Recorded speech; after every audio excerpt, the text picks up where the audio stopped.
कि ना आपको क्या, आप तो प्रैक्टिकल है, आप तो किसी हुस्न परी से शादी करनी है।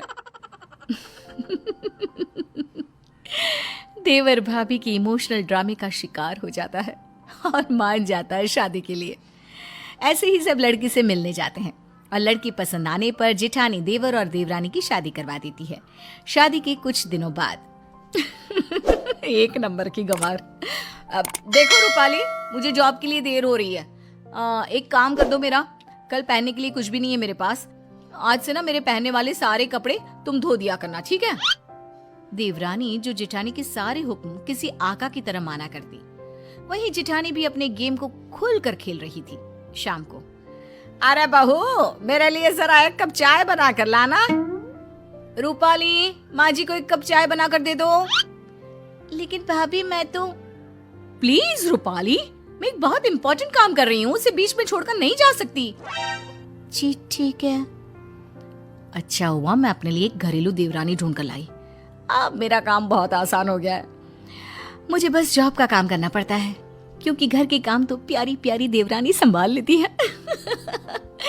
वाह जी वाह, कितनी समझदार हूँ मैं।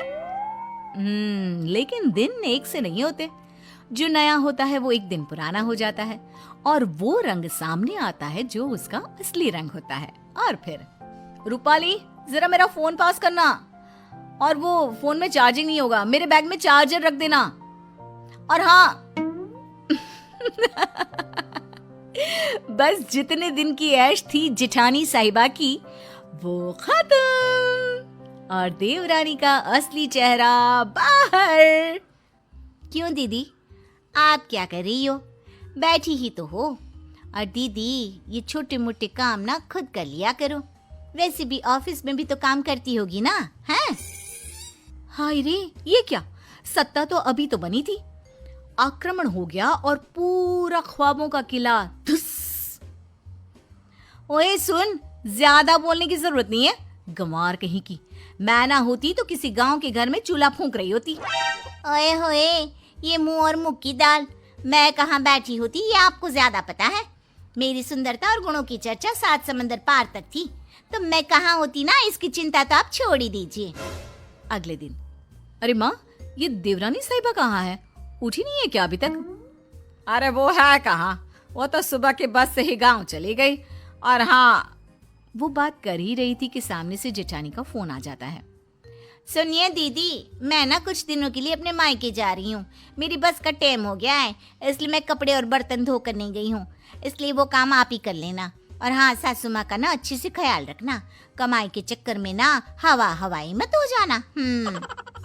हाय रे, जेठानी के पैरों तले जमीन खिसक जाती है।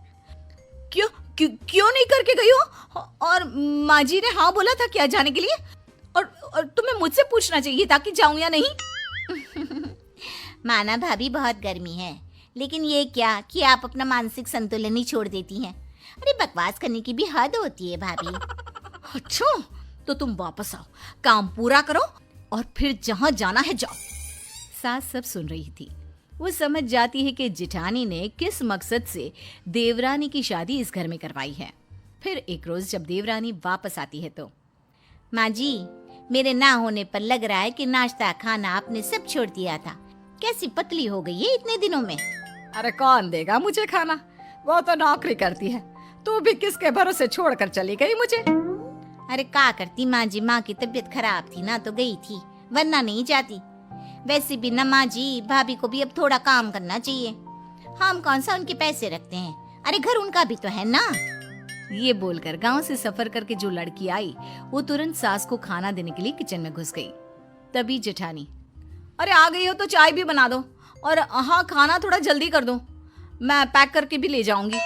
सास को गुस्सा आता है, देख बड़ी बहू, तुम दोनों ही मेरी बहुएं हो, छोटी ही काम करती रहे ये ठीक नहीं। अरे तो मैं क्या करूं, मैं कमाती हूँ, मैं घर का काम नहीं कर सकती, ये इस गंवार से करवाओ, वैसे भी घर के काम तो छोटे लोग ही करते हैं। तभी देवरानी आ जाती है। माँ जी, आप ना परेशान ना हो, मैंने शाम के खाने के लिए एक छुट्टी लोग जैसी नौकरानी रख ली है, सुबह का मैं बनाऊंगी और रात का या तो भाभी या तो वो नौकरानी, और नौकरानी के पैसे तो